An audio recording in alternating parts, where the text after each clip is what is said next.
OBS. I'm my OBS. I'm OBS. Hey, everybody. This is the show you signed up for. It's not the show that you want, but it's the show you deserve, you fucking It's the show you're gonna fucking get. You know what I mean? Yeah.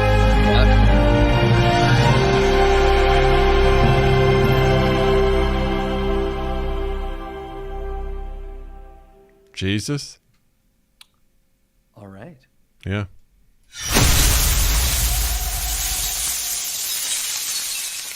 That motherfucker just cast an ice spell. Welcome back to Talking God. It's your religion after show. Where are we right now? That's right. We're in the hell of pain. You know? We're in the seventh circle, as God is known. That's right. And it's roasty toasty. There's It's a dry heat. It's a dry heat.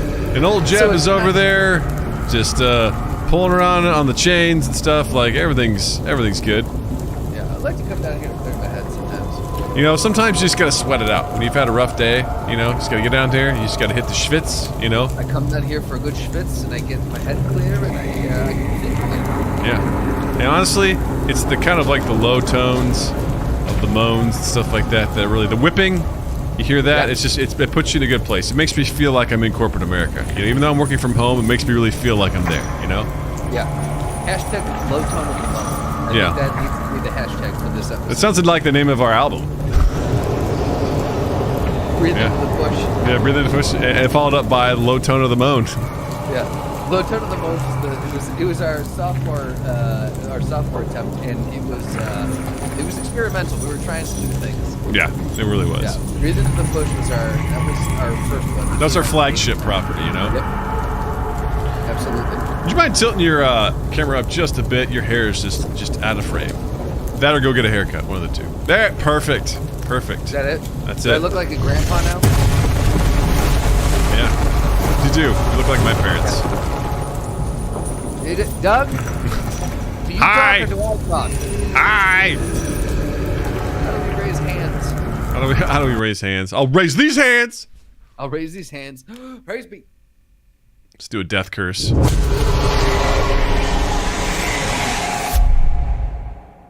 Avada Kedavra. Oh, man. Do it again. Avada Kedavra. Fatality. Oh, that was perfect. That was quite perfect. Perfect. That's what Harry Potter was missing. Fatality. Yeah, because he didn't die. He's the boy who lived. That's true. Yeah, the boy who lived in the van down by the river. I don't know why that was so funny to me, but it was. Voldemort looked at him and said, That's right. He's not fucking around. Yep. Because he knows a thing about it, you know? You think about it? Thing a thing about it. Thing a thing about it. Boop, boop, ba doop. Thing a thing about it. Boop, boop, ba doop. Yeah. Let's see what else. What else can we do here? Did you did you post in Discord? I did. Thanks for reminding me. Yeah, well, look, I know sometimes you said that you'll prep the post and then you will forget to Fucking forget it. About 50% of the time. I forget that. I want to make sure. I want to make sure I'm helping where I can. That's right. You know? Yeah. I just want to make sure I'm helping where I can. Should we listen to some intrigue?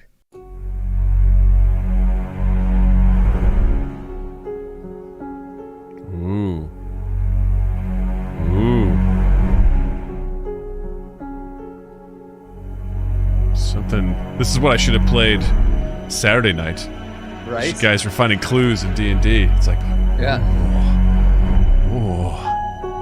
Now, refresh my memory. You told me that you were on your boat Thursday night, but there's no record of that boat ever leaving the marina. That's right, because I don't own a boat. Because that is a depreciating asset.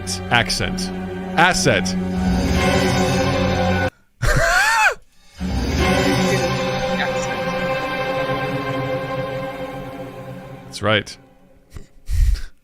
Well, this is fun. This is how we like to warm up, is with sound bites. That's what we like to do. Actually, that'd be a fun. We should build improv scenes around sound bites. That'd be a fun. Right? I just pick one. Yeah, let's give it a try right now. All right, you ready? I'm gonna choose a lo-fi beat. Here we go.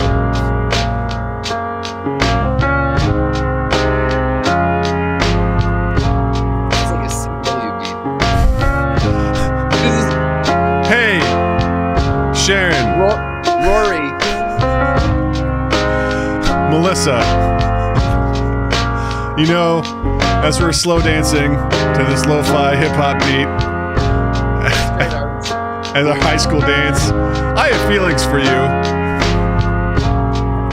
And I don't know what to do about them.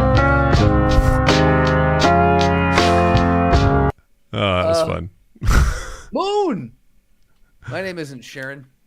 Hey, what's up, Moon? Happy midnight to you, I should say. Oh boy. Yeah. Talk about a real moon silhouette.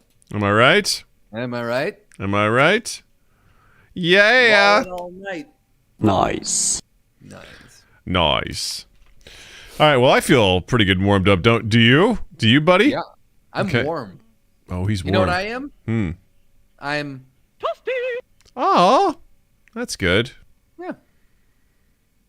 I was like, I don't think I have anything. I'd just be forcing it. I saw you searching. I was too. like, He's scanning. no, leave him alone, Doug. See, that was restraint. That's me learning. I was like, don't force it. You know, don't force it. 1 a.m. Well, even better. Good for you, Moon. But, I mean, some people say, you know, with the inflation, that 1 a.m. is the new midnight. So That's what they're saying. You know, midnight. 10 years ago, 20 years ago, it's 1 o'clock now. Yeah. You're losing time. It's what it is. That is There's what no it is. argument. It's science. Yeah, science He works has that fart way. Noise. Yes. Doug I does do. have a fart noise, and Yeah. many of them. Reverse. It's my favorite one. I just love the. It's good. It's good stuff. It's good stuff. Yeah. Yes. I've gotten a lot of mileage out of this. I don't even know what this is. Space Troopers, where people would just be like, be doing something. They ask me a question, and I'd be like, What did you say? That's stupid. Wait, is that you saying it? "No, it's just sound bites." Because you didn't move your mouth. I'm like, you're ventriloquisting. You're ventriloquisting now as well. No. Wow, it's really. Doug, I know we haven't recorded yet, so everyone who's listening to this is also watching it. But if they were listening, I'd be describing how good of a ventriloquist you are. You're weird. Yep. It's very accurate. Sure. Yeah. I'm a blast some aliens to Kingdom Come. Very aggressive against aliens. Back off. Do you use this in work meetings? Yes. Fantastic. I hope to God if you have to do some company-wide presentation that this is the only way. You don't open your mouth once. It's just this. Okay. Great. Okay. That's a verbal commitment. You heard it here. Yeah, I got a lot out of that. Just like going, hey, this actually works in a lot of ways. Like you can actually answer a lot of questions and contribute. Imagine if Doug used this on Among Us and hide and seek. Yeah, be like, So, Murder. I gotcha. There's way too many that fit on this right? one. Yeah. Hi. Bye. All right. Anyway, enough of this. It sounds Okay. like he's constipated. He's Hi. like, Bye. I gotta go. I gotta go. All right. Hitting record. And we're getting the show on the road in 3, 2, 1. Hey, everybody. Welcome to Mind Gap Podcast. I'm Doug. I'm Justin, and we are so excited for you to be here tonight. We are so excited to bring this show to you. And we did it, Doug. We did it. We did it. didn't overthink it. We just did it. That's We're right. so excited that we did it. Excited Yes. to be here. Excited to bring the show. I'm excited we did it. I'm excited we got Moon Silhouette on the chat right now. That's right. Moon in the chat. 2 other mystery people. Ooh. We're excited. Show yourselves, mystery people. That's right. I want to see you. Want to hear you. I want to be ya. Maybe. I want to be you.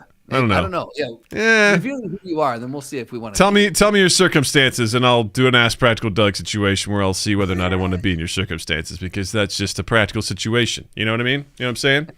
You know what? You could be one of those mystery people too if you're listening to this. You know that? You could. If you're watching this after the fact, we stream this on Tuesdays at 7 p.m. Central at youtube.com/mindgappodcast. Be a part of the show!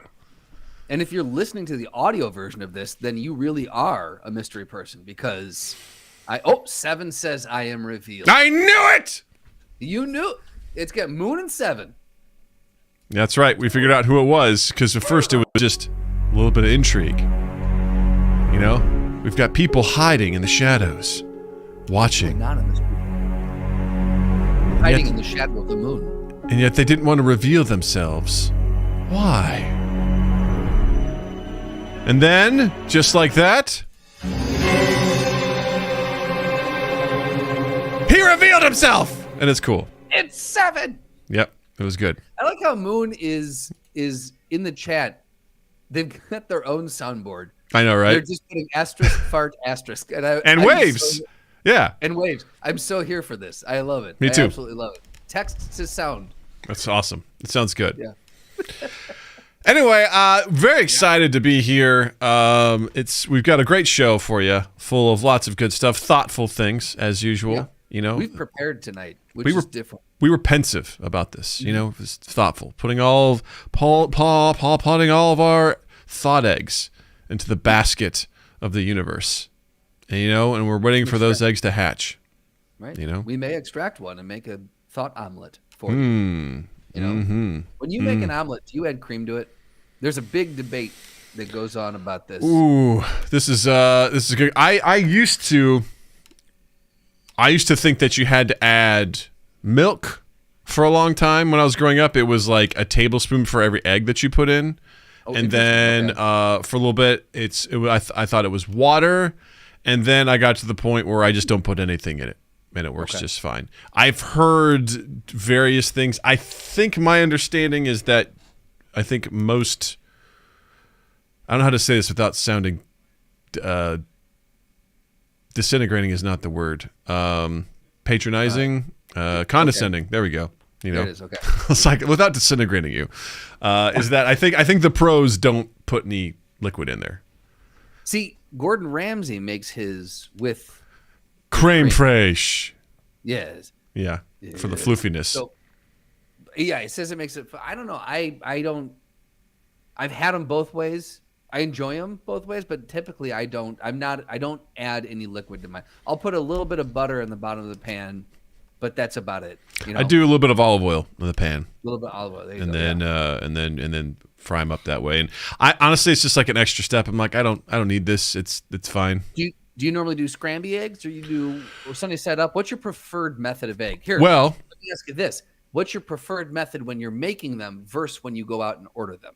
Ooh, great question. I'm different. Well, also depends on where you order them from, because some places, do them, different ways. Personally, I think scramble is just the quickest way to do it. Just like I'm scramble up real quick, bing, bang, boom, you're done. Put them on your plate, eat them up.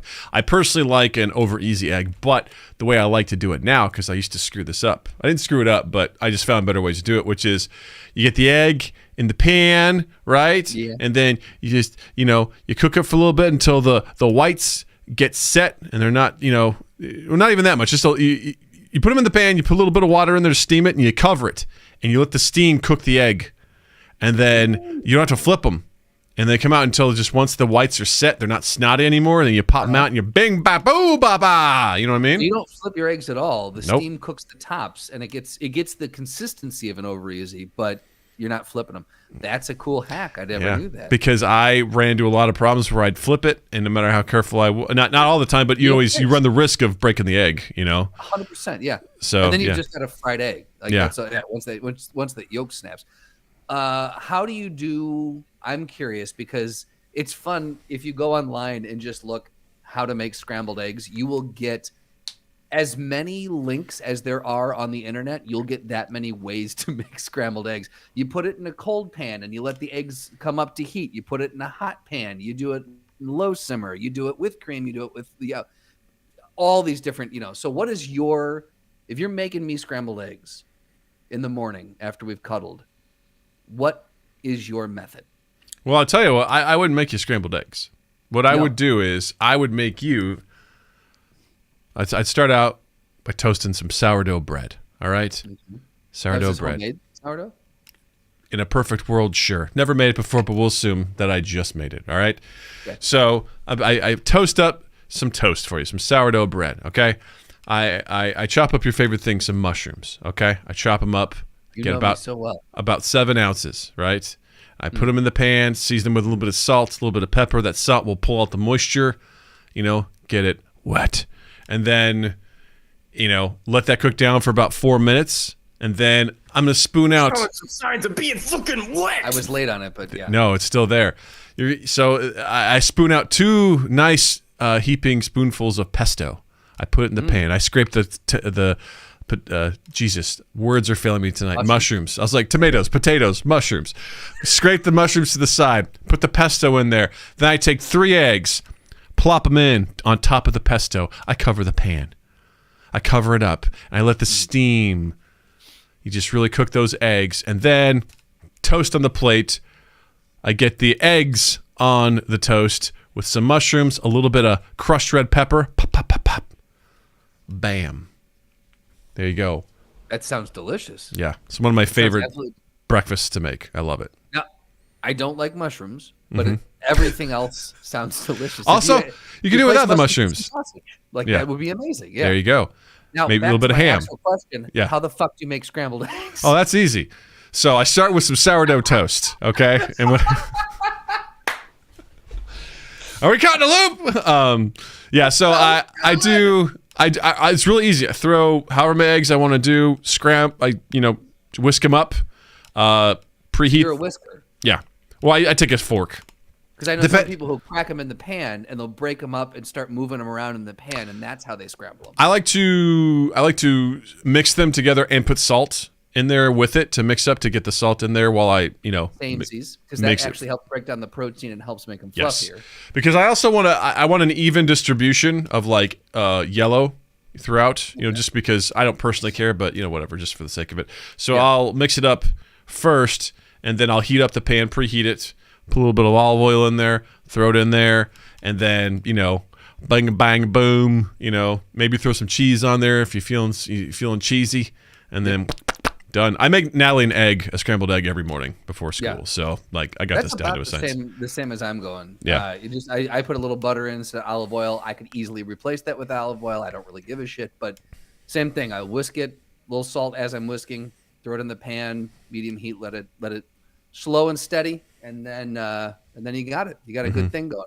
I usually like to I like a little dill in mine. I like a little bit of dill on there. That's just my personal. I remember you doing when we worked at assignment desk, you were like, tell me there's this dill cheese that I absolutely needed to try. And I think I tried it. Was it cheese curds from Wisconsin? Maybe that may have been it. It was something like that. And you were like, dude, I realized that I'm like, you can keep your deal and keep your dill. I'm fine. Yeah? I don't need a little bit goes a long way with me. Where I've had some, I'm like, that's powerful. That's some powerful stuff right there. I wonder if you've got a similar thing with dill as some people have with cilantro, where they're like, you know what I mean? Like some people have that where they think cilantro tastes soapy. Mm-hmm.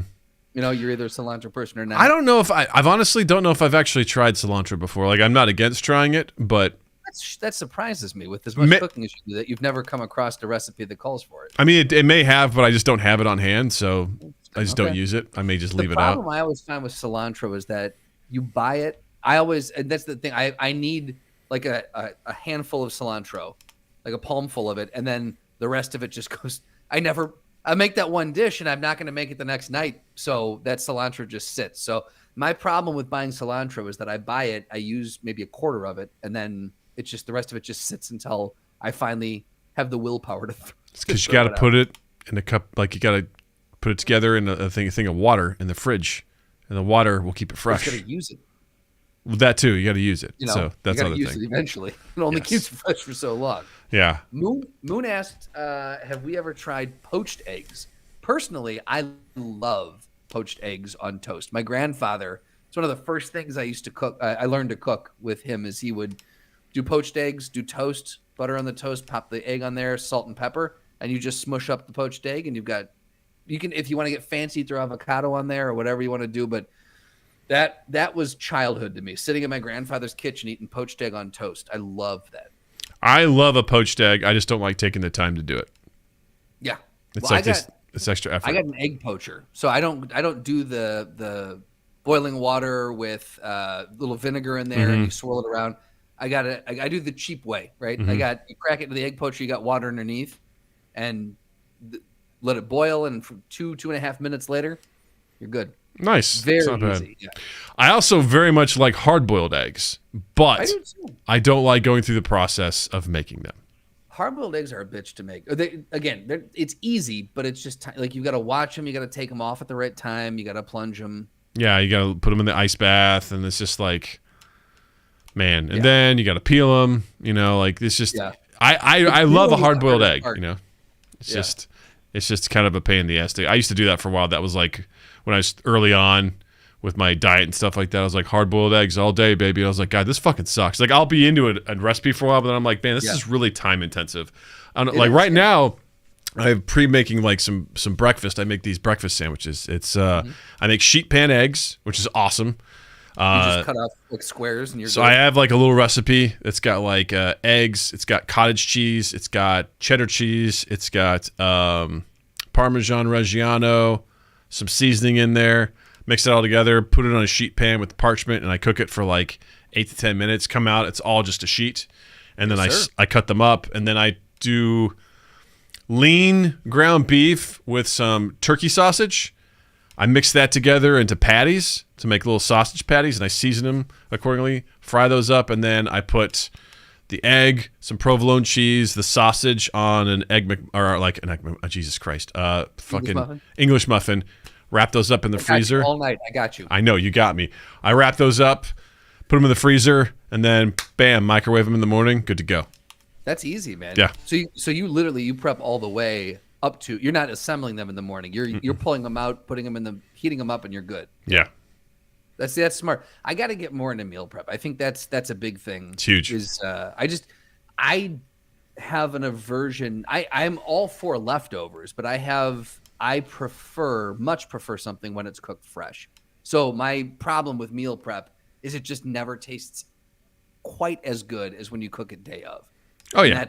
I'm thinking, like, if I'm making something, if I'm prepping on a Sunday and I'm eating this thing on a Friday, I don't know. It's been sitting in the fridge all week and I'm heating it up. It just doesn't, it's a tough sell for me. Yeah, it's all good. I think you got to find the right things because some things last really well. Some things are like, these are good for 2 days. Yeah. And then, so on and so forth. It's important that we read this chat message from Seven. It says, I must bid you adieu. Justin, we will have words later. Doug informed me that you don't think my voice matches my face, and I've lost many nights of sleep over it. Enjoy. For the record, he was very disconcerted because I also told him the same thing. I was going to say, I don't just throw me under the bus here because Doug was the one that goes, I'm going to send you a picture, and you're going to go, oh, did not expect... Not the voice I thought. Or not Yeah. Yeah. It was really funny because I met with him to talk D&D stuff, and I was like, hey, just so you know, like, I forgot how we came up on the topic. I forget how it came up, but I was like, yeah. Good to see you again. Justin doesn't think your voice matches your face. Yeah, it was just something, I came up and I go, yeah, and for the record, I go, your voice didn't match your face. I go, it's been so long now because for the longest time I had no idea what you looked like, so I invented what you looked like in my head. And he's like, well, what did you think I looked like? I'm like, I can't recall now because I know what you look like now. It's like the time has passed. And he had a hard time letting it go. He's like, what did you think I looked like? Has that ever happened to you? Like where you just listen to someone over and over and over again. You think, oh man, they look this way, and you see them, you're like, nope. Yeah, I'm 100%. And that's the thing. It's I will say this to Seven. It's not at all. You are equally as good looking as I thought you were. We'll put it that way. Okay, Like, here we go. Look at him trying to save his ass. Look at you trying to save your ass. I'm just saying, I didn't have a monster in my head. It's just you like not what I thought you looked like. You know, there's nothing wrong with it. Yeah, that happens all the time. I'm in love. I wonder the same thing because, well, no, see, that's not fair. He watches the stream because I was gonna say we played D&D Light for so many years. Never saw I just got the voice, and so you immediately when you're reading a book, you build a character in your head. You think about what this person looks like. Yeah. It's the same thing. We played 2.5 years of D&D together. Never saw your face. I had to invent someone. Otherwise, I would have lost sleep thinking it was a disconnected voice just floating there. Just gotta know when you're running for office because man, this little spin that you've done is just it's beautiful. It's magnificent. I don't feel like I'm spinning. I think I'm just talking here. I feel like you're just like, man, you know what I'm gonna do? I'm gonna flatter him and also deflect at the same time. Like that's some +4 charisma level shit right there, my friend. You know what I mean? I did roll a nat 20, so there you go. Welcome. Yeah. There you go. Yeah. That happens to me all the time when I listen to podcasts. Like, just like Pod Save America is a podcast I listen to. For the longest time, I heard these 3 hosts, and I'm just like, cool. I saw their pictures, and I was like, you look nothing like I thought at all. Not even close. Absolutely, yeah. Not even close. I have no idea. Just nope. Didn't match what I thought at all, and it was disconcerting for a little while. I was just like, hey, this ain't right. Yeah. That shit ain't right. No. Moon says, let's see how Justin will imagine me when he hears my voice. I'm already picturing, the hold on. I'm going to go. I got to do a quick little Google search here. Oh, boy. Okay, got to run, but I'll play the rest of this back later. Thank you, Seven. Appreciate you, buddy. You remember the old movie Journey to the Moon? 1902. Yeah, I do. Yeah, that's all I have to go on right now. So that's. I you ever go outside and look up at the sky and stare at that thing that's up there? Yeah, that's what I have to go on right now. You know. Yeah, that's it. You know what it is. That's all it is. I'll give you a little preview. I do have a little bit of Moon's voice. Here you go. Oh, you do. Okay, got it. Redhead. Yeah. I think you're right. Nailed it. Yeah. Nailed it. To wrap up our egg conversation. Stay on target, sir. Eggs. I'd just like to say another one of my, just in case fans are, for my Wikipedia page, if anyone wants to update that.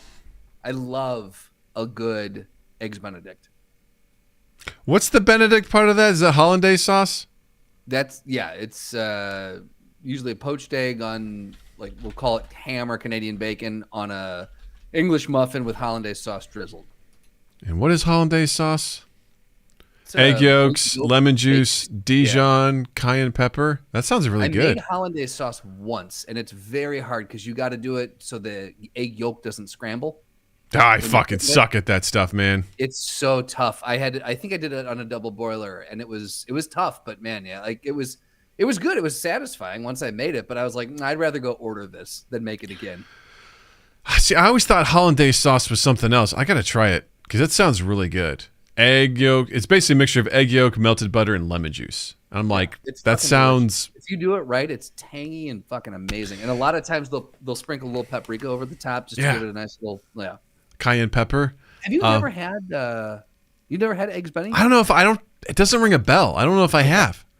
Typically, if it's on the menu, if I go to a new spot and I see an Eggs Benedict on there, it's like a patty melt. If I see those two things on the menu, I have to get it just because I have to. I'm such a fan of them. I always have to see, what does this restaurant do? How do they do it? I'd like to try that. I'm the same way. Whenever I cook and they're like, oh, by the way, you have to temper the egg, I'm like, I'm going to fuck this up. This shit's getting scrambled. I'm going to try. I try so hard. I just put a little bit in and I stir. I put a little bit in. By the time it's done, I'm like, this shit got scrambled, man. Right. Low heat, always moving, always moving. Doesn't matter. I still fuck it up. Especially, I'm like, well, these are going to be chunky, all right? I hope you like your chunky desserts because this is what this is going to be. Scrambled egg sauce on your poached egg. Yeah, suck it up. You know what I mean? With lemon. Ugh. Anyway, so I had a. Dog, Doug? What's up? What'd you say? Did you ever cook for your dog, Doug? Do I ever cook for my dog? I have when she has massive diarrhea. I do. I give her some canned pumpkin.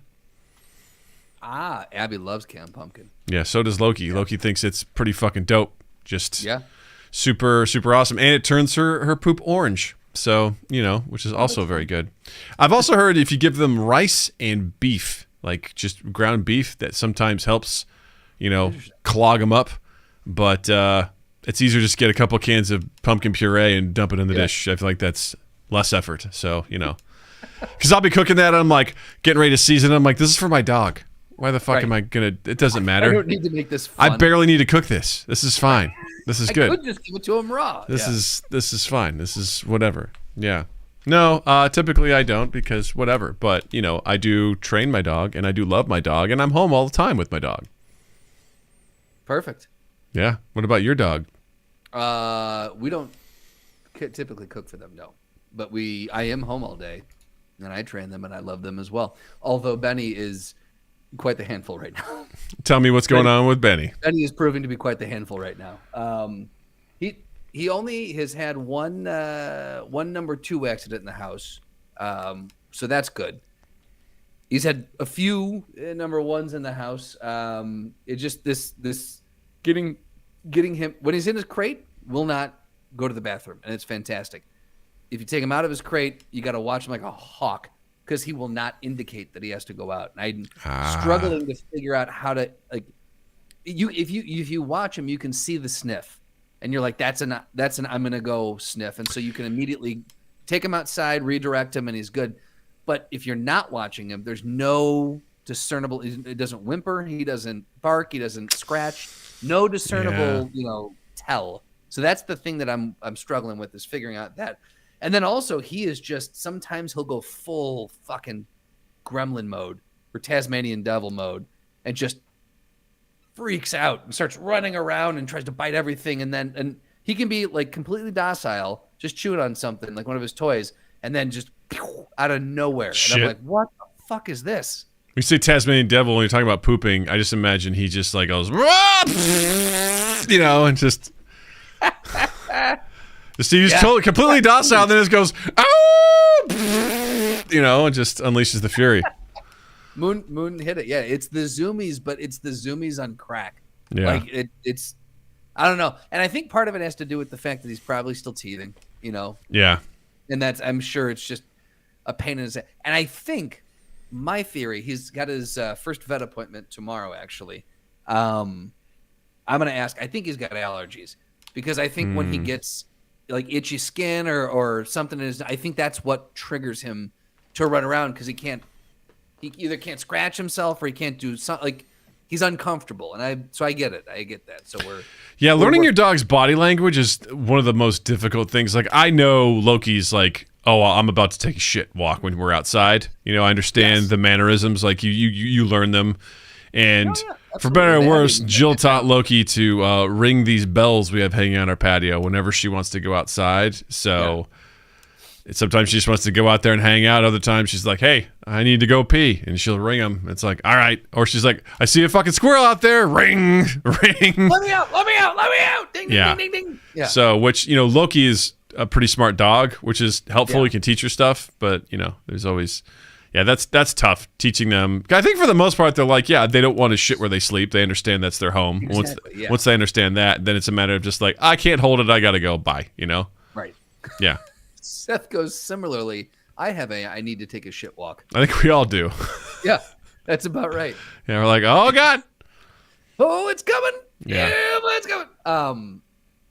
But how's the training going? I was thinking about doing the bell. I was pondering implementing that, but I thought back to when you were first doing that and Loki was incessantly ringing that bell. And I was like, I don't know if I want to deal with that either. So I guess it just depends on the dog. It depends on, what you want to do with it. Right. I think it's great because she's communicating like, hey, I want to go outside. And it's like, cool. And there's some times where it's annoying is where she just went outside and then she's ringing it again. I'm like, you can go fuck yourself. Like, right. Exactly. Go do something else. You just see something. You're going to go out there and do something that you don't need to be doing. You know what I mean? Exactly. Like that's the kind of stuff that drives me crazy. So I'm glad we taught her about this. And then also Jill's the one that works right next to the patio where she goes out. So, she's got to deal with that all the time. Yeah. The training is going fine. His sit is coming along quite nicely. And we haven't really, I really wanted to take kind of command by command. So we're working through sit right now. The big thing is making sure there's no distractions, because if there's anything else, this is an ADD dog. He's got no attention span right now. He's like, no, thank you. Yeah. But he just turned 3 months, so he's still young as fuck. Yeah, that's true. I think when you understand that this is a dog, not a human, right. And they're also just learning their environment, in that just with time. It's always people are like, oh, they'll get better, and they do, but it's a 2 to 3 year change that it takes. Like when we got Loki when she's a puppy, I was like, there's no way we're ever going to be able to leave her alone, ever. And that's exactly how I feel right now. Right. Coming from Abby, which Abby, she is like the most chilled. Like she'll sit there and stare at you all day. Yeah, no problem. Yeah. Yeah, she's cool with that. And Loki's gotten to that point now, because we used to give her access to the house a step at a time. It used to be we had her in a little fortress, the Loki fortress that she lived in, because that's just what she was. And then it was, all right, you can have the den area, and then we opened it up a little bit more to some furniture that we valued a little bit more. And then we kept her locked at just the ground floor, and then we were able to open it up to the upstairs. And we just recently were like, okay, you can stay out of your crate at night. Nice. Nice. So she's pretty much a free roamer now, which is pretty cool. And we got to the point where we just tested leaving her at home by herself, and she was good. So we're taking those steps, but it takes time. It's incremental, Oh, absolutely. Well, I mean, and again, we talked about this, I think, a few weeks ago, but you remember when I first got Abby too, like how long that took. And she tore the shit out of our apartment. Yeah. So. Yeah, exactly. You got to have the patience. You got to have AI. That's right, baby. AI. Either way works. So, did you all know there's this thing called Companion? It's based on AI. Yeah, it's true. Wait, are we going to talk about AI on this podcast? Oh, yeah. Artificial intelligence is so important to our future and to treating our dogs like humans. So there's this thing called Companion. It looks like an industrial, fan. When your basement floods and you're trying to dry it out. Yeah, but apparently, it's this automated thing. There's an app for it and everything where it will monitor your dog. It basically, you can have it be engaged and have it be trained while you're not at home. And kind of the way that it works is the camera sees your dog, so it picks up that your dog is communicating through their movement and their posture, and then apparently it makes friends with your dog and provides hours of scheduled and on-demand engagement day in and day out. And then, so essentially what it will do is you can have commands that you record with your voice, and the system will see the dog's there, and then it'll just start be like, sit. And if it monitors the dog and the dog sits, it spits out a treat, and we'll teach them essentially, how to do that, and then kind of keep them engaged and whatnot. And AI learning to see, it's got a camera, and it will see that they are performing the necessary action that garners a reward. Yeah, there's already something on the website that says, be the best pet parent. And this kind of goes into what we were talking about last week, And this is the thing on the website. There's a quote by the CEO and founder. It says, there's this weird asymmetry between human children and pet children. Do not like them leaning into this pet children. We don't leave our human children alone, but we do leave our fur children alone and are anxious about that. Hate everything about that sentence. Yeah. Fur babies are one thing, but when you say fur children, that just sounds gross. Well, it says, be the best pet parent. Scheduled sessions, daily videos of your dog's wins, curriculum choices, alerts, and ability to intervene. Parents have never had a tool like this before. And that sentence does not end with a period. So strike against them for grammar with that one. The thing I do find this is interesting is that it says from skeletal analysis to weight tracking to thoughtful noise desensitization of desensitization of common sounds, bring health intelligence home. So I do kind of appreciate that aspect of it will monitor your pet, like in how they're moving, their body. So if it like notices that they're walking a little bit differently or whatever, it tracks it. So there's some data there. It's kind of like the Apple Watch in a way that it can kind of help you look at that stuff. So yeah, look, I'm not opposed to that. Like it'll if the dog starts sitting differently, it's like, hey, your dog's gait or your dog's sit is a little different. Maybe you go get its hips checked out or something. Like, I appreciate that, but I don't know. There's a lot of. First and foremost, I've got a dog that does not respond to anything technology-wise. Mm-hmm. So I think there's a potential. Why do you think that is, Justin? I don't know, Doug. No, and that's the weirdest thing. Do you have any theories? I don't know. Just maybe a condition or something? I don't know. Possibly. I think Abby thinks that the camera is going to steal her soul. I think that's what it is. She just won't look at it. She won't make eye contact with it is what it is. Yeah. I think that's... no eye contact. Yeah, that's a common thing. Weird. It's a weird thing. Yeah, it's the damnedest thing. Yeah, it is. No, but even from when we got her, we would try to take selfies with her, or we'd try. If the camera's pointed, she looks away. If the TV's on, she wants nothing to do with it. If even our voices via speakerphone, she has no response to whatsoever. So I understand that Abby might not be the right dog customer for this, but I think that is definitely a thing. Like, not all dogs respond to computer stimulus. You know what I mean? Like, not it. I think that's an inherent potential flaw in this. And then secondarily, what happens if the dog decides to start chewing on this thing or knocks it over or it's created from unobtainium, so it's indestructible. Oh, is it? Yeah. I didn't realize that. Yeah. That's so good. Is James Cameron the investor in this? You think so? You wish you could. Because then there will be 5 iterations of this that no one asked for. Over a 30-year period. And the first one comes out, or the second one comes out 10 years after the fact. So hang on to We spent 10 years making this moderately different. Yes. It still looks beautiful, though. Let me tell you. It looks beautiful. Yeah.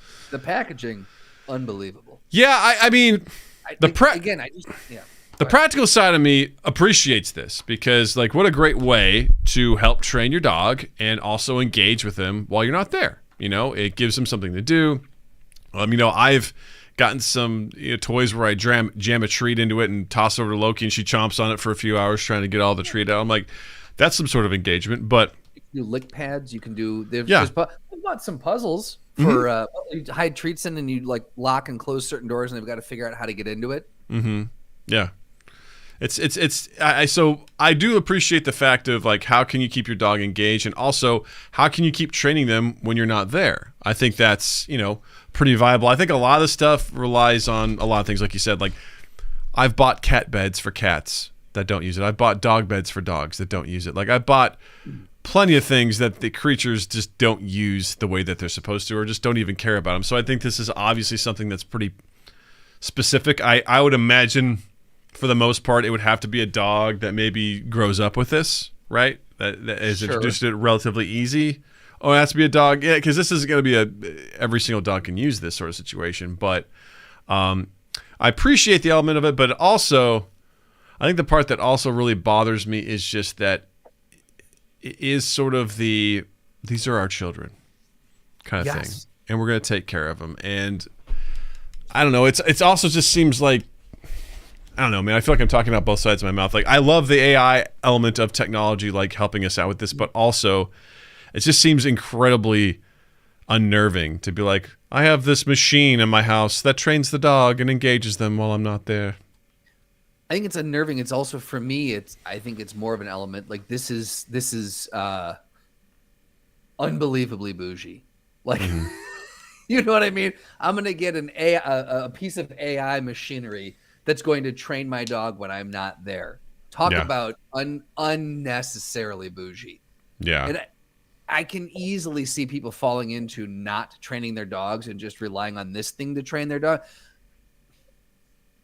Entertaining your dog, making sure your dog's not bored is one thing, I guess. Like, so they're not destructive and all that. But unless this thing is going to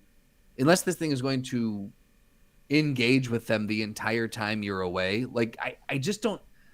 do dogs really need to be engaged this much? Like dogs tend to sleep more than we do. You know what I mean? Cats tend to sleep. What was the statistic? Like 18 hours a day or something like that? Oh, yeah. That's just how they roll, you know? So I just don't know that. Do you need to train your dog when you're away? Why don't you take the time to train it when you're there? I think it's very unnecessary to train your dog the need to train your dog while you're away. Also very dependent on your dog sitting pretty much right in front of the fucking thing. Mm-hmm. If they're not sitting in front of the thing, this thing does nothing. Moon brings up a good point. It's like, what's the cost? Right now, if you go to their website and you click on reserve, it says reserve for $49.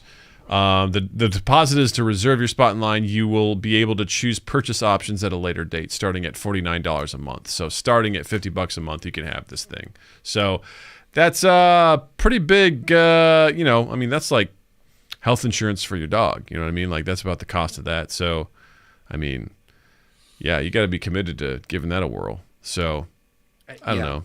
It's just $50 a month for something that your dog may or may not use. I don't know. It seems. I can appreciate the element of maybe processing the health information, but outside of that, I think this is absolute excess. It just leaves a bad taste in my mouth. Yeah, I don't know. Like this would have to be something where I'd have to get a lot of good word of mouth from people, and it's still there'd be the risk that I don't know if my dog is going to enjoy this or use this or whatever. So I don't know. I'm kind of torn where I like the concept of it, like most things about AI. Like I appreciate the concept of it. I don't think it's something I'll participate in. I can appreciate the idea of like I'd like to reinforce with my dog some things because Jesus, you know, sometimes it's a lot, and you got to be consistent with training your dog. You know, it's got to be an everyday thing. And so if you could have a little bit of help while you're not there, just being like, hey, remember, sit. You know, hey, lie down. Hey, you know, like roll over. If you can teach them to do that sort of stuff while you're not there, and just reinforce that. You know, I think that's really good. I guess my big question is, what happens when the AI teaches your dog to be racist? Because we know that's going to happen. Yeah, because if there's one thing we've learned about dogs is like that's not inherently there; it's taught. You know, right? So, and if we know one thing about AI, it is inherently there. It's based on a set of data. You know, a training set. And that training set, racist. Right. I mean, do we know anything about the CEO? I'm not saying for legal reasons. I'm not saying anything bad about him, but I'm just raising the question. I'm just asking the question. I mean, this guy. I mean, he's wearing. Question guy. He's wearing, what's he wearing? He's got a cool hat off to the side. He's got like fancy tech glasses, you know? Yeah. Yeah. He's like, he's got an Apple Watch, you know? He's got a smile on his face that says, I just farted into this white couch. Did you, and I'm blaming on the dog, and the dog's like, not again. Right? Not again. Is this, this also looks like an Apple ad because he's got the Apple headphones strategically placed behind the dog. He's got the Apple Watch, and clearly you can see he's on a Mac. Well, this is a tech guy. That's how you know this is a cool piece of tech because he's a tech guy. You know what I mean? He's the CEO of an AI company, Justin. That's true. What's he going to have, a Lenovo? I don't think so. You know what I mean? Think he's going to have a Dell? I don't think so. Yeah. Did you watch this video, by the way? Oh, I did. I very much did. I didn't like how he had his hat like just off kilter. Like he was gonna be like playing, like he's a retired drummer in a punk band, you know. You're talking about the "See It in Action" video, right? Yes. Yeah. Okay. Yeah. Because he talks through all of it. And he's like, "This is what I think's important. You know, you got to hit the hi hat and the drums. You know, you know, you got to say fuck the establishment, but also, you know, you should check out AI and my dog." I think what I'm realizing in going over this story for the show, I think and that Casey Neistat video that I sent you, I think what I'm realizing, for those who want to go look it up, Casey Neistat, YouTube blogger, he used GPT-4 to create a vlog script, and he went and shot it shot for shot of what the AI spit out as far as the script goes. He followed it, you know, shot for shot and word for word, and he did the vlog that the script wrote. Sorry, he did the script that the AI wrote for the vlog, and it was. And then he talks about it a little bit at the end. But I think after that and this and everything we've talked about, AI fascinates me But I think at this point, I am definitely on the anti-AI side. I'm in camp. No, thank you. I don't know. You have a question. I do. You have your hand raised. All AI across all things, or AI in the creative space? Mostly AI in the creative space. This AI for dogs is really a bummer to me, and I don't know why. This AI is for dogs. It sounds like you're like making fun of something. I think I do see the potential uses in certain fields in certain instances, but this to me feels frivolous. This to me feels like something that doesn't need to exist. That is, it's like, oh, you have AI for your dog now. AI is a thing you've heard about. Buy this. I don't know. This just, for some reason, and I don't know why, it's like, what is a sport? This is just like in my gut, this is agitating me, and I can't really put my finger on why. It just seems extremely frivolous to me. I would say that I don't mind AI in the creative space as a jumping off point. You know, Okay. Which if you use it as, hey, I'm going to type out, give me a script that based on these parameters, and it farts something out, and you're like, yeah, this is, as Casey Neistat said, this is lacking a lot of soul. Yeah. But it could perhaps give you the framework or give you some ideas. Because essentially what he told it, I mean, you don't really know all the parameters, but essentially like, create a script, for a vlog based on everything that's in walking distance within Manhattan and yada, yada, yada. Basically, it turns into a tour of Manhattan. Yeah. You know, it's like, and over here's the bull at the stock market. And then over here's this thing. And boy, we better check in at the office. I mean, yeah, it's very, I mean, this is something you'd probably see on cable, network. It's as far as like how dog shit it is. Yeah. But if you take that, I think AI like that is hard to take at face value right now because it's lacking the sophistication. But if you take that and you're like, it seems like a tour of New York, and you're like, maybe use that as a jumping off point. Be like, well, what about Manhattan do I really like? And maybe that starts the ball rolling on some ideas. Or what are your least favorite places? What are some less known places? Because this is showing all the touristy spots. What's the one place that I know of that no one, all of a sudden the ball's rolling, and that gave you something that could. It's the same thing with like all the image generations, like in pictures. A lot of times I feel like that stuff can be great idea builders for concepts, for things that you can take and be like, oh, this is a great idea. Obviously the hands and feet are fucked up and the eyes don't function like a human would. I think Seth shared a compilation of stuff where like AI doesn't understand how humans eat. Oh, the spaghetti one. Yeah, they don't know how to eat spaghetti. Yeah. It's just like people were like they were Slipknot screaming at a concert at spaghetti. They're like, ah! It was just hilarious. In their mouth, yeah. Yeah, it was insane. Like what people were doing trying to eat spaghetti because it just doesn't understand that. But I think if you use it as a genesis, a starting point for something that does have a soul, I think that's useful. It's something that kind of help get the juices flowing, maybe lay the foundation. But I think if you rely heavily on it, I think people are using it like a cheat code right now. And it's not going to get you what you want. But let me ask you with the using it as a jumping off point or using it as the inspiration for millennia, we have created things without AI. Why do we need that for inspiration now? We can use anything we want for inspiration. We could use a sunset. We could use but if the AI goes breakup. Hey, go use a sunset for inspiration. Like I just feel like people have been doing this for millennia without AI giving them something. Mm-hmm. They've been truly coming up from scratch with it. So I just don't understand what's the benefit of having AI give you a prompt if you've already got the ability to. Maybe that prompt's just right behind a door. And for whatever reason, you don't see that door and it's not opening.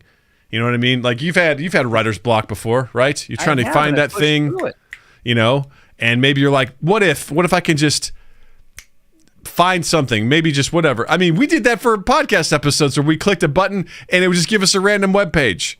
We're like, what do we want to talk about? Go! And it would just be like, here's a random web page. We're like, hey, look at this thing. What was that website called? I forget. Oh, I forget what it was called, God, but we definitely did a couple episodes with that. I get Yeah. Would that be considered AI? To some degree, right? I mean, we're relying on something to give us inspiration to be creative, and I feel like that can come from anywhere. And listen, AI may not work for everybody. Some people are like, this is insane. I don't think it works for me, but maybe it's that thing. Maybe if it's just like, hey, create a random image for me. You look at this image, you're like, whoa, this is fucking cool. This image is insane. I've never seen anything like this before. What is this? And based on how you look at it, you're like, this gives me an idea for something. You know what I mean? Like, yeah. It's just, I feel like it's just another tool. It's not the only tool. It's just one of the many tools. Going on a walk can be a tool. You know, talking with friends, experiencing life, watching a movie, listening to music, you know, dealing with emotional things that come up in your life, like relying on your past memories, relationships, all that sort of stuff that can all be together. I think AI is just another tool in the tool belt, in the chest that you could use to be like, you know what I feel like today? I want to type something into ChatGPT, be like, hey, I would think it'd be really cool if we could have Alex Smith review Bluey. And we type that in, you know, Alex Jones, not Alex Smith. Alex Smith's a quarterback. Alex Jones. Oh, like, I don't know. Okay. Yeah. Let's have Alex Jones review Bluey. And bam, we've got this amazing review in the voice of Alex Jones, who is reviewing Bluey, one of the most beloved kid shows out there. And holy shit, I never could have created something like that. I mean, I probably could have, but I never would have thought of that. Was out of Seth's mind. He's like, let's have this. And then boom, we get this amazing thing we get to do as a segment on the show. It was awesome. Look, I'm not going to say that it's not, some of the stuff that's created is not entertaining. Like that, like that script was very entertaining. When we created stories about each other, it was very entertaining. Yeah. I just think there's a difference between going on a walk and to get inspiration and AI. I think for me, the difference is when the thing you're getting inspiration from could do the job for you. It's just, to me, it says something fundamentally different than going on a walk. Going on a walk, it's not generating the script or the idea for the picture or the whatever. But this AI, you're using it to prompt you, but this could easily just do the thing for you. And it technically can do it now, just poorly. In the future, it could probably give you whatever you want. You know, Casey Neistat said at the end of that, he goes, I hope AI doesn't get any better. You know, I agree. I think we're at the beginning of what could be a very slippery slope. And oh yeah, I'm gonna as we often do on this show. If you listen to future episodes, you'll undoubtedly hear me flip flop on this stance. Right now, where I stand is I feel like AI. I'm leaning towards the anti-AI team right now. That being said, I do still understand the use for AI in maybe crunching a lot of an incredible amount of data and spitting out some analytics surrounding that, like in the medical field or in, you know, again, maybe even in the legal field. I don't know, but like when it comes to crunching a ton of data and spitting out a nice, concise, analytics report on that, I think AI could be very beneficial. When it starts touching the creative realm and when unnecessary shit like this dog companion comes out, this is where I'm like, I don't know. I feel like we're stretching here.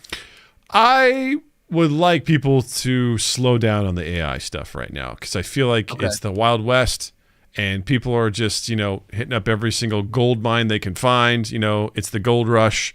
It's all this sort of stuff. And people are... Maybe that's what this is for me. I think you made a good point where you're like, AI, you've heard of this, right? Well, this has AI in it. It's like, well, this has electrolytes. It's like this... this is organic.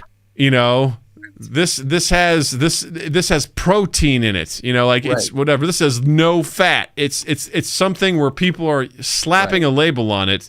People are like, oh, AI. Oh, okay. I know what that is.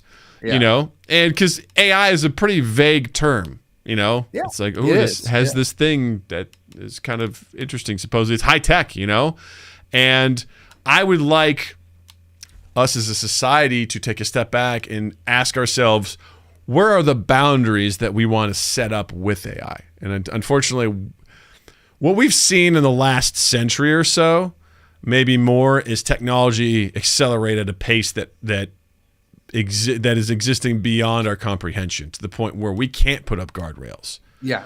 Because it's happening so fast, you kind of need to have some sort of inciting incident to then look backwards and be like, wait a minute, where have we gone? We saw that with social media, and we didn't put the guardrails on it, and then all of a sudden we just got to the point now where we just happily surrender our data to strangers. I think I heard a statistic that we have come further technology-wise in the last 100 years than the last 10,000 years prior to that, which is a staggering. Now, I may be slightly off on those numbers, but conceptually, that's what the statistic was. In the last X number of years, and we'll call it 100, we've come that much further than the previous 10,000. Like, that's fucking insane.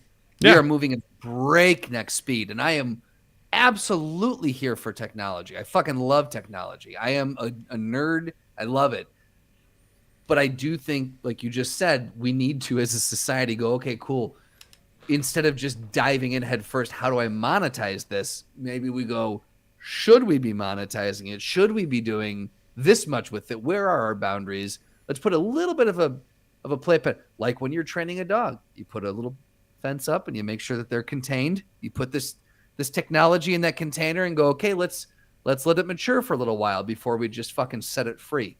Yeah, no, it's very true. And I mean, if you think about that and how technology is, I mean, the bow and arrow, to quote, Iron Man, was the pinnacle of weapons technology for literally centuries, Yeah, and absolutely. there was the English who basically had the longbow, which was far superior to a crossbow, and it could shoot farther and be more accurate, and it created all sorts of issues. And then if you watch that progression over time, it's not unlike the game Civilization, where you just basically build your civilization at the beginning of time and you progress. And I can't help but really pour a ton of my effort into science every single game, because if I can out-science people, I fucking crush them.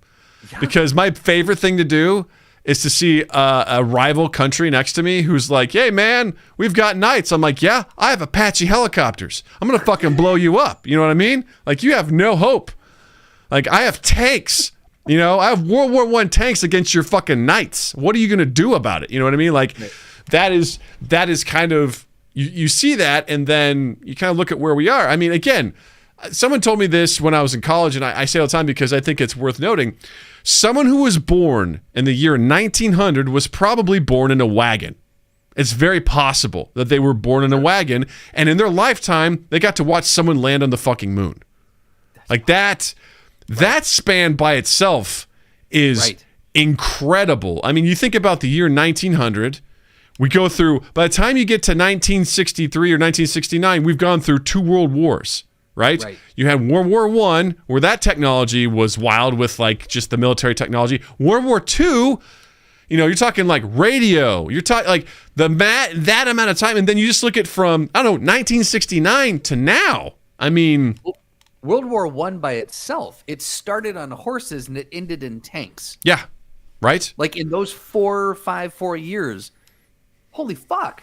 Yeah. And the whole idea of military tactics changed because people were like, oh, we just charge each other. And they realized, oh, yeah, the Gatling guns will fucking just shred you to pieces. Like the technology all the old tactics got thrown out the window. They're like, oh, we can't do what we used to do because the technology has forced you to do something else. And it's, if you apply that to where we are today, I mean, again, the scariest thing you can do is like, man, you remember 20 years ago and you think it's like 1990. It's like, no, dude, that was like 2000. Like that was not that long ago, Again, you're like, oh, fuck. What did they say? We're the same distance now from 1993 as people in 93 were from 1963. Yeah. And that's a fucked up thought. Woof. Right? That's a fucked up thought. Right? I remember 93 quite well. I was 10. I know, man. It's fucking nuts. Yeah. Yeah. Internet was just in its infancy right there. You know what I mean? Like, woo. I mean, yeah, that was wild. And you think about where we are now. And that's one of the things I feel like we're in a unique generation, you and I, because we were there pre-internet, right? We learned cursive.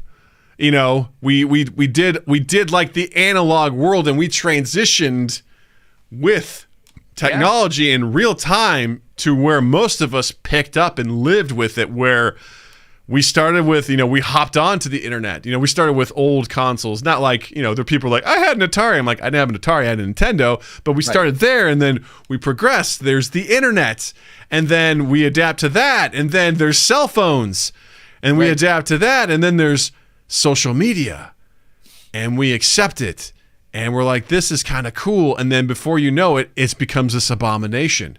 Yeah. And we've witnessed all of it. And I think we are a very strange generation because I think it's very arrogant to say we've seen it all, but we've seen a lot. We've seen a lot in the transition of what it was to where it is now.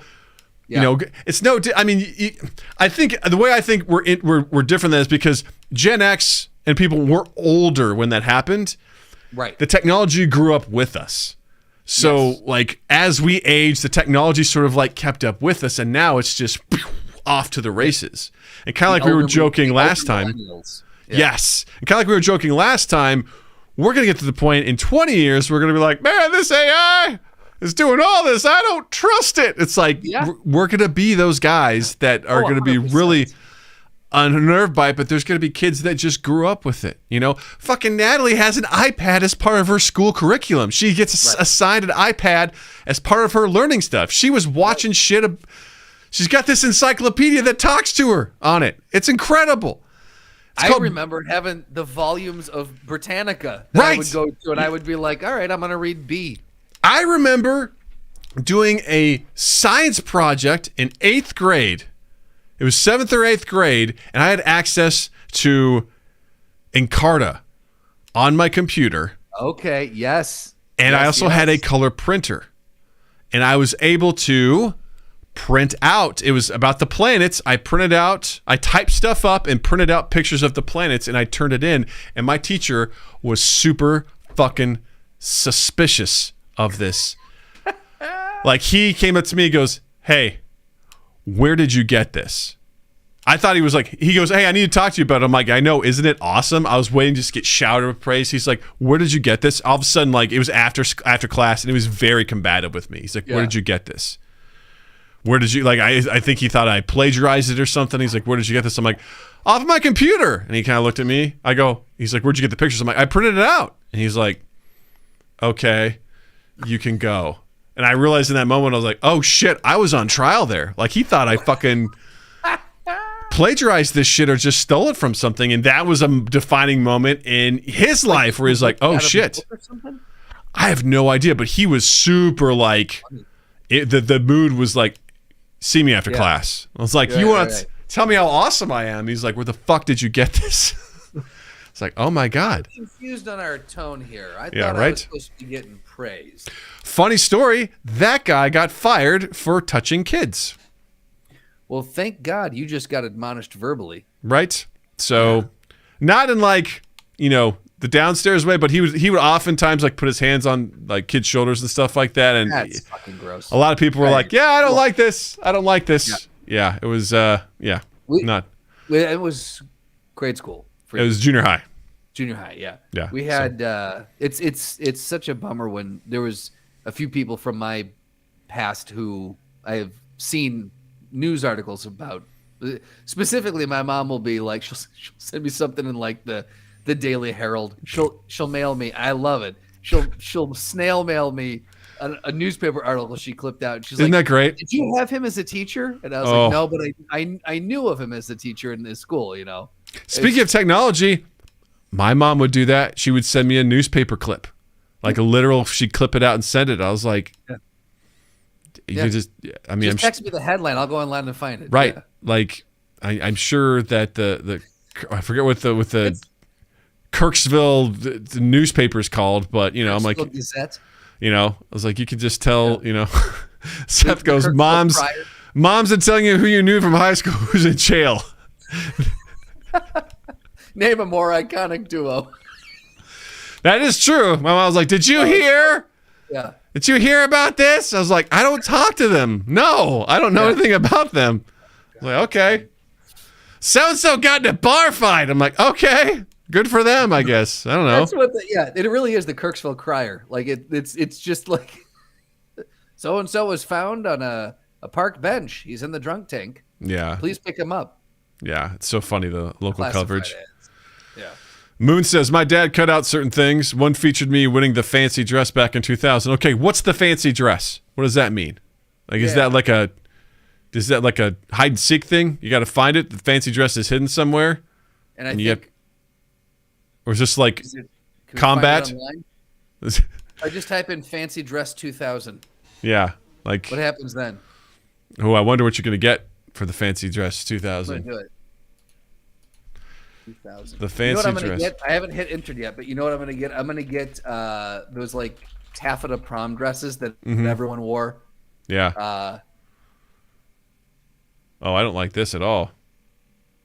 What'd you get? 21 Vintage. 2000s Halloween costume ideas from what? What? This is a really weird Oof. search result. I don't know what is happening right now, but I'm gonna close this. I don't like this. You know what, Doug? You got the questions, we got the answers. All you do is ask. Practical, practical, practical, practical, practical, practical, practical. Ask practical. Boom! Whoa. We really Ready did it to this get time. question? Did you feel it? Did you feel it? Are you ready, kids? All right. If you have never been here for Practical Doug before, Practical Doug is a small Doug that lives inside Big Doug, and he guides Doug through all of life's journeys, all of life's questions, all of life's quandaries. You can ask Practical Doug a question if you'd like by joining us live Tuesday, 7 p.m. Central on youtube.com/MindGapPodcast. On any social media, you can mention MindGap Podcast and hashtag Ask Practical Doug. And then on Discord, there's an Ask Practical Doug channel set up specifically for people who want to ask him questions. And this question today came from that Discord chat. Jared, our little Ask Practical Dougger, he says, well, he got this from Reddit, so he didn't say it, but he posted. He said, you, Doug, you and a super intelligent snail both get $1 million and you both become immortal. However, you die if the snail touches you. It always knows where you are and slowly crawls towards you. What's your plan? This is not going to be a very impressive plan, but it has a very practical approach to it because that's what this segment's all about. I take the $1 million and I go and enjoy it for a couple of years, maybe invest some of it to whatever. But ultimately, I keep the snail close. I know where it is because after I've had my fun, I'm going to go just jump up and belly flop on it because I don't want to be immortal. I don't want to live forever. That sounds... I knew that was where you were going to It's a goddamn curse. I don't want to live forever. Like, that's awful. That is one of the worst things. When I was younger, the idea of immortality, I got it. Whenever I've seen movies and stuff where the villain's like, I'm going to live forever, I'm like, that's a child's perspective of life. Because everlasting life, to me personally, is a nightmare. That is an absolute nightmare because all you will see is everyone that you care about dying. That's all that will ever be. Everyone you know and love will ultimately die. Time will start to move at a faster pace for you because, to quote the king of the woodland elves in The Hobbit, he's like, what's a couple hundred years? As like these dwarves are sitting in prison. You know what I mean? Yeah. Like, it's something where it's just completely and utterly brutal. Like just to exist forever. Not only that, you will see the end of the universe, assuming you don't get stabbed in the throat or something. Because immortal just means you live forever, doesn't mean you can't die. So, What would that, invincible? Invincible, yeah. Immortal would just mean that you don't age. Technically, the elves in Lord of the Rings are immortal. They don't age, but they can still die in battle, Living forever, never dying or decaying. Immortality is the concept of eternal life. Yeah, eternal life. Doesn't mean you can't get So murdered. can you inherently... Doesn't it, though? I don't think so. That's there's the interesting debate right there. Mm-hmm. That's where we need to table this, and we need to put this on debate for another time. Because here's the thing. If that means the only way you can die is by the snail, that's even worse. You will see the end of the known universe when the Earth explodes or gets burned up by the sun. You will still exist throughout all of that. And you're floating through the nothingness, the vacuum of space, alive, unable to die, separated from your snail friend who's floated off in a different direction. You're going to wish you could die. Yeah, that's a very good point. It is a very, very good point. I think the Redditor, if you guys want, you can either look this up on Reddit or join our Discord, check out the Ask Practical Doug channel, and you can find the link. There is one Redditor who fucking nailed their answer. And I feel like he had a very practical answer as well, although he was sticking it out to the end of the universe. Yes, his goal was the long game of, I need to imprison this snail in a place deep within the earth, and then, but that's the short game. That's short-sighted. He goes, I got a plan to invest my money into getting off of this planet, colonizing other things, and ultimately being able to get past our galaxy and onward, so that when this galaxy, the solar system, ends, I'm already far away and moving on as like the unit. Like, I don't want to live through all of that. And pushing the snail into a black hole so that it's basically in suspended animation forever. Yeah. Like, dude, what? No. No. All this assumes that all of us in this humanity are going to live, and if not, you'll be alone. You'll be insane. That's a horrible fate. I'll take the $1 million. Also, why does the snail get $1 million? This is what I couldn't figure out. I'm like, that seems like it's a super intelligent snail that gets $1 million and immortality. The $1 million seems excess there. What's the snail going to do with $1 million? Snail, I don't know. Money is a man-made invention. Snails don't deal with money. I mean, look, if the snail cares about that, then what I would do is I would try to pay off the snail. Here, you take my $1 million. Leave me alone. Leave me alone. Yeah, right? Yeah. The thing is, you'll never know if the snail agrees or not. That's just you'll just have to take its word. It's slimy little word. Yeah, it's slimy little word. Yeah. How about you, Justin? What would you do?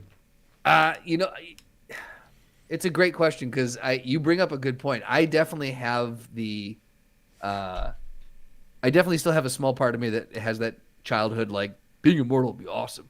But when you think about it in the true context of going to the end of the universe and you're floating through space alone and there's no way to die, like, that is horrifying. And that actually preys on a lot of my very real fears. Like dying alone and just, but you won't. Insane. You won't die. I'm just saying. That's a fear. Yes, it's a fear. I think mine would be a combination of yours and this other guy's. Like, I would keep the snail at bay.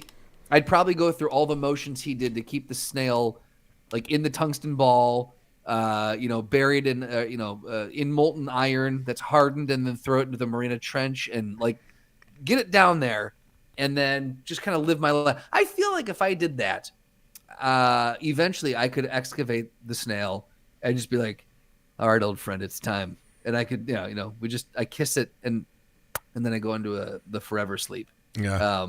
I would do something in between the two of them, but I like yours where you're like, I'm going to keep the snail where I know it is, and then eventually we'll call it. Yeah. How many years would you go is the question. That's the thing, is that's what you have to figure out. You have to figure out how long you're willing to go. And for me, I guess it would probably be when my friends and family, maybe before that, like I would like to, friends and family maybe pass on or about to. It'd be like, yeah, I don't want to be here anymore. Like, you say friends and family, are you talking about like just straight old age? Like you're kicking off at like 80, 90 years old, somewhere in there, 100? Maybe. I mean, it depends. Are you going to stick around dude, for potentially great grandkids? That's the thing is, I'm like, at some point you got to call it. You know what I mean?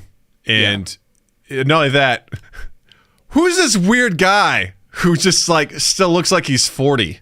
That's just always hanging. Because here's another thing to consider: the social impact. If you don't die or age, people will fucking notice. Which means you start moving around, right? The government will notice, which means they will fucking capture you and they will experiment on you, trying to find your secret. And boy, will they be disappointed. Just like, I gotta stay away from the snail. The snail's gonna kill me. Here's the thing: is when you finally, after they torture you, like, fine. There's a snail that I've hidden, and they just like fucking shoot him again. Like, we're not gonna believe that there's a fucking snail here that is the key to all of this. So like, eat shit, you know, and because that's the other thing. You assume that you just get to live a happy and fun life, that no one ever knows that you never age. You know, that's just not how it works. Would be is you'd constantly have to be changing. You couldn't even have an entire relationship because, like, if you meet someone, fall in love, and they're getting older, then you'd have to peace out, abandon your family, change your identity, relocate. You'd have to pull a Logan, right? It'd be the Wolverine scenario. And nowadays, it's so hard with technology. Because it's so easy to take pictures, knowing your location like that. I mean, I recently heard a stat. There was a guy in Europe that was, I don't know, has fathered hundreds of kids. He just kept donating to different sperm banks, even though he wasn't supposed to. I mean, just how awful is that? You know, you just hopping around, you know, siring a bunch of people. You know, it's and to what end? It's just because at some point, you turn into Dr. Manhattan, and maybe you go crazy to the point where you stop caring about humanity, right? Right. Maybe with, you know, you stop, death means nothing to you, and you start looking at humans differently. You change. Like, there's so many horrible things that I could imagine happening just from becoming immortal. You know, just getting stuck somewhere, getting trapped. Like, what happens if you're on a fucking... Speaking, I feel like you're more likely to eventually get trapped somewhere. You're on a... I mean, you talked about, what was the show, The Old Guard? Someone got fucking trapped in something underwater and kept drowning consistently over and over and over for fucking... a horrendous thought, yeah. That's a thought that's very possible. You'd be like, I'm never going on a fucking boat. One, they're a depreciating asset. And two, I'm going to get fucking trapped, you know? Right. Like, anything could happen. Anything could happen where you're just like fucking trapped, and then you're kind of like dying, but you're not dead, and you're like, "Where's that fucking snail?" You know? Because here's the thing: if you break your leg, it doesn't instantaneously heal. Right. Right. It still hurts. It still fucking hurts. It still has to heal. Does it heal the same way, or do you become like, "Oops, that leg's fucked up forever now"? That's a good point. That's a very good point. Now, because we don't have Wolverine's healing abilities. You just live forever. Here's the one thing I'll say against that is that imagine if you live forever, imagine how good you'll get at making scrambled eggs. Yeah. I mean, I would hope you'll so. Finally cracked it. Like, you'll finally figure out milk or no milk. Like, you'll probably have a preference, and you'll probably have an opinion. Jesus, the opinions you'd have. Oh my God. Well, actually, I was there when that happened. I remember pretty well. You just become the pretentious guy at every party. You just wear a fedora everywhere you go, and you're just like, well, actually, you know. It's not cold out. Why does he have a scarf on? That's him. Yeah, it's like that scene in Sandman where Hob is dating a black woman, and they're at a Renaissance fair. And she's like, isn't this funny? He's like, no, this is bullshit. None of this happened. You wouldn't be here where you are right now because you would be somewhere else in a much worse place. He's like, this is all insulting to me that this is not how it was. I lived through this, I lived through this. This is all bullshit. That would get increasingly, with the way we have technology now. Yeah. Yeah, nothing about, just fuck, you know what? I'll retire early with $1 million.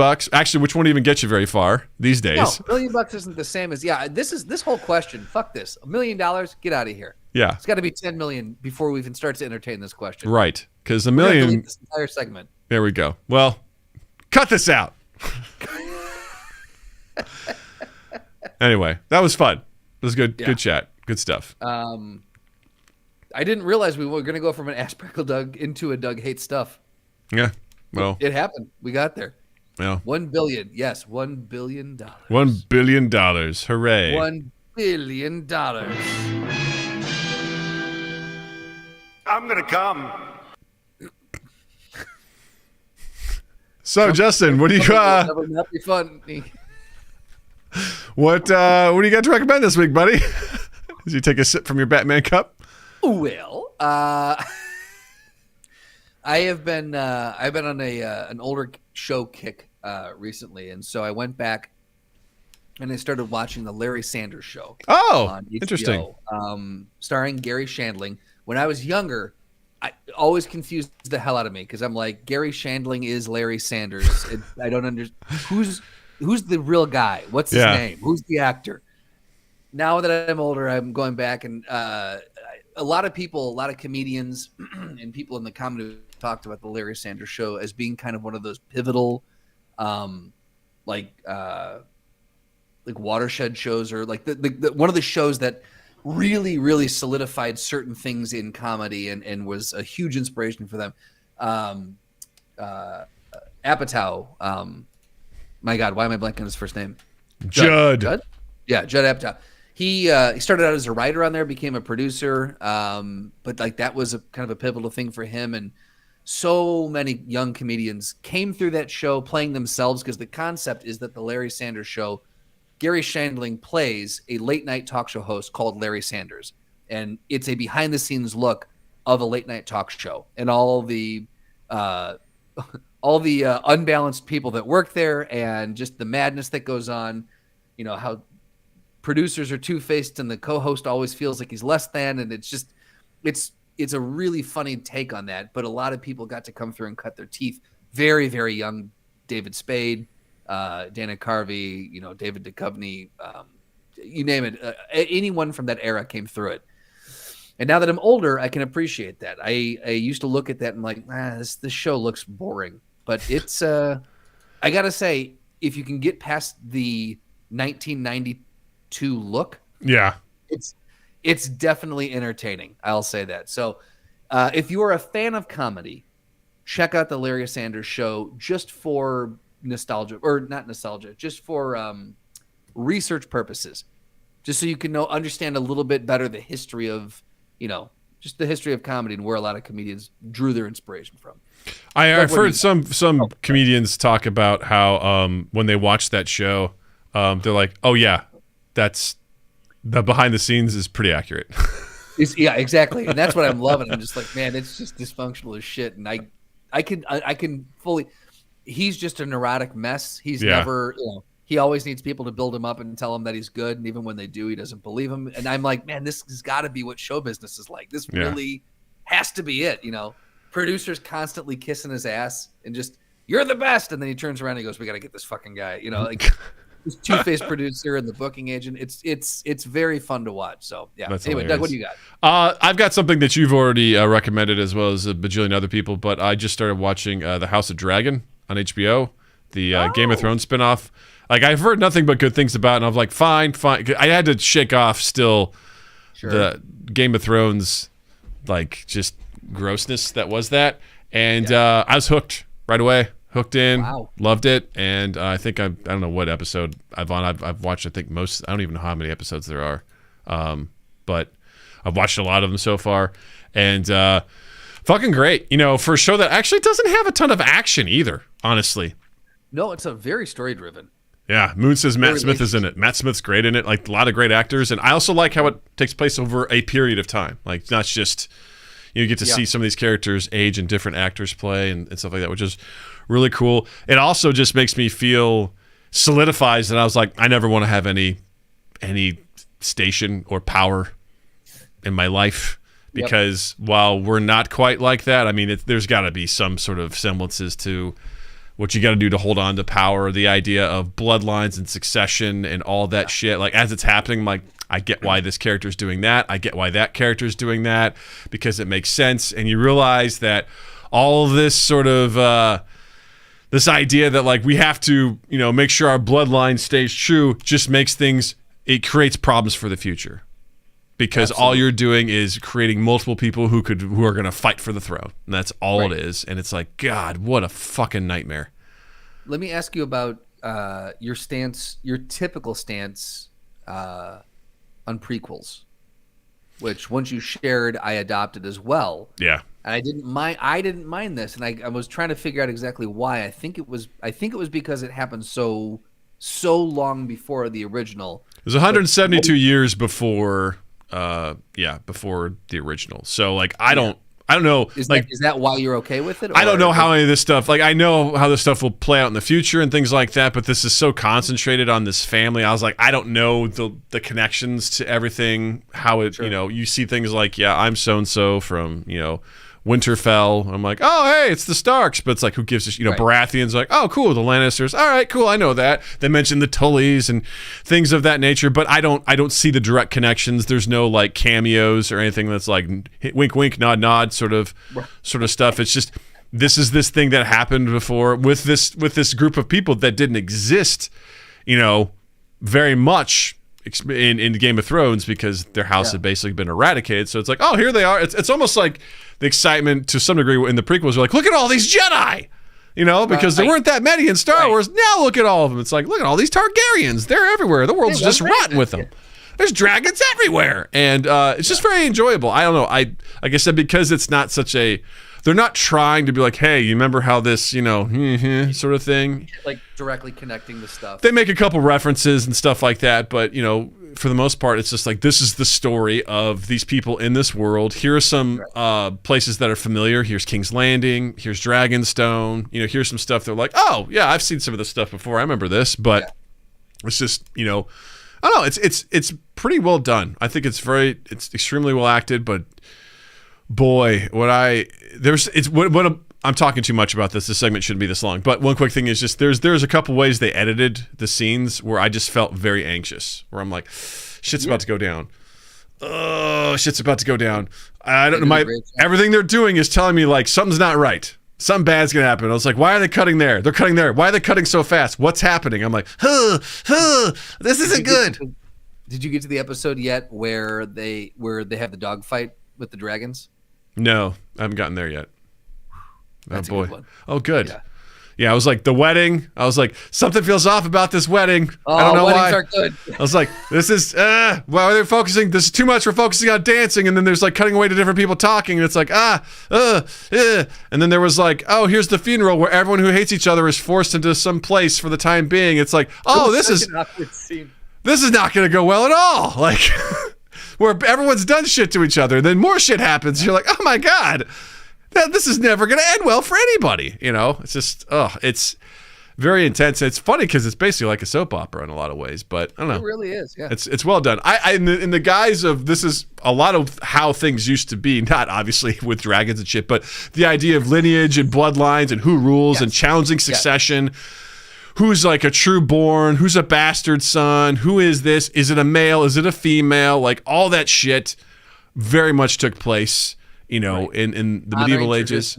Fucking tradition, yeah. Yeah. I mean, I just recently rewatched The King on Netflix, and one part of that is like the idea of England and France not getting along, and what they were, one of the former king was trying to press, how the current king doesn't actually have the right to rule over France because of X, Y, and Z, because of this law and because of succession. So therefore, we have a claim to this. I'm like, what an exhausting world to be a part of. And we have our own fun challenges nowadays, but that, like, the idea of, like, you've got to fuck your aunt because we got to make sure that based on bloodlines, this is the best way to have the most claim to the throne. Right. And you're like, no thanks. Not unless she's stuck. Otherwise, Your aunt's stuck in the wash basin. Yeah. What are you doing, step bro? You know what I mean? And on that note, everyone, I just want to say thanks so much for tuning in. This was so great.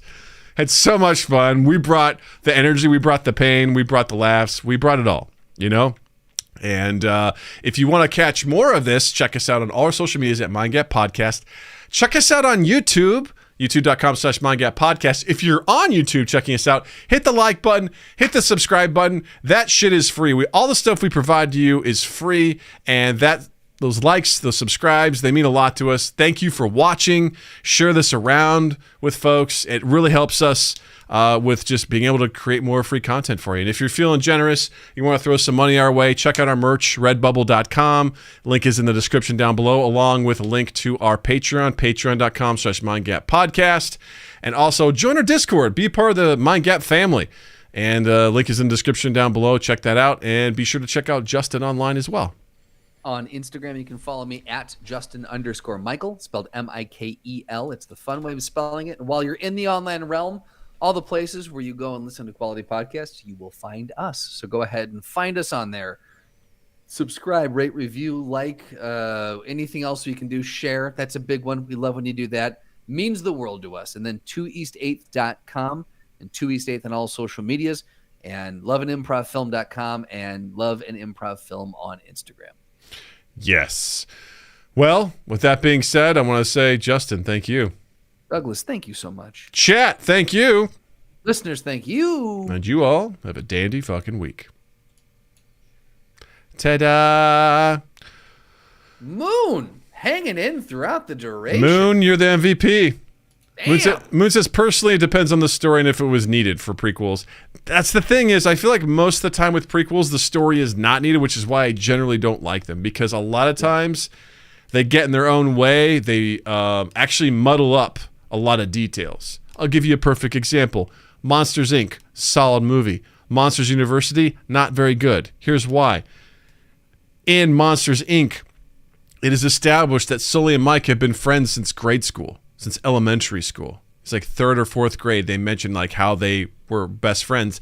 You go to Monsters University, they don't meet till they're in college, and they don't like each other. They're at odds, which always rubbed me the wrong way because I'm like, that's not who these characters are. That's not what they established. But they're like, fuck it. This is just a minor detail that, you know, whatever. Same thing with Star Wars. It's like you go to the prequels and it's like, oh, did you know Anakin built C-3PO? It's like, do we really need to do that?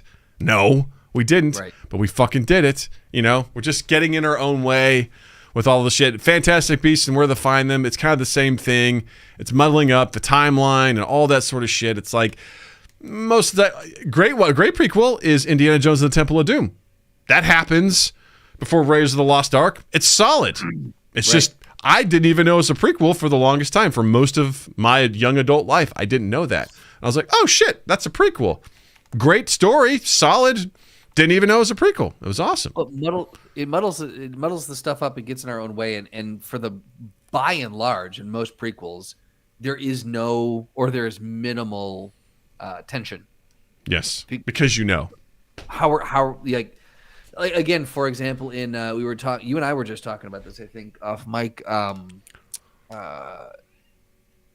no, sorry, Bob and I were talking about it. It was Obi-Wan Kenobi, this series. Yeah, and in that, there's a scene towards the end where there's one of Darth Vader's lackeys is, you know, her mission is to kill Luke's. Is it Luke? Yeah, Luke. Yeah, her mission is to kill Luke Skywalker, and she corners him, and you don't know what you see her blade come out, and then it cuts to her. She's having a crisis of conscience. She cuts to her walking back, and she lays Anakin down at the feet of Uncle Ben and you mean Luke, Uncle Owen, and Aunt whatever May. Yeah. No. Yeah. Sure, Aunt May. Why not? Why not? Yeah, that's probably not right. But lays him down at their feet, and you're like, oh my God, is he dead? And they pick him up, and they're like, he's alive, and they run away. And it's like, well, no shit, he's alive. He fucking stars in the next 7 movies, you know? Just like, it's just like Obi-Wan and Vader fighting. It's like, well, this isn't going to resolve here.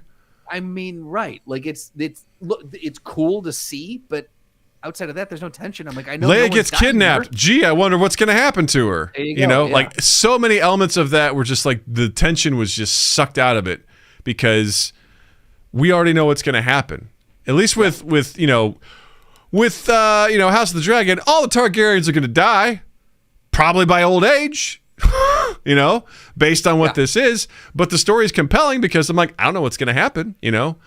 If they focused on the rise and fall of the Mad King, I think that would be different because that involves so many characters from the original. You know, I think that's a very compelling story. I'd be very curious to see it, but it's also like, great. Guess what? Watching someone lose their mind would be really cool. But again, like you said, we know it ends with Robert Baratheon and Ned Stark, attacking, King's Landing and killing the Mad King, and Robert Baratheon sits on the throne and then starts Game of Thrones. Like that.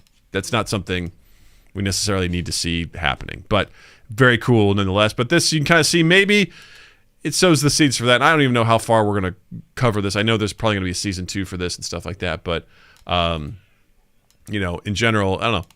Prequels just in general I don't find them to be that solid.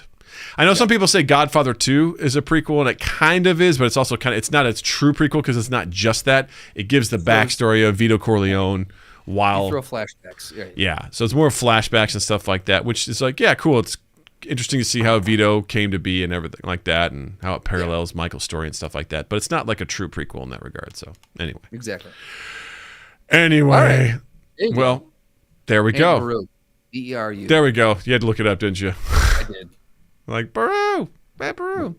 All right. Well, Moon, thanks for hanging out with us. I hope you sleep well.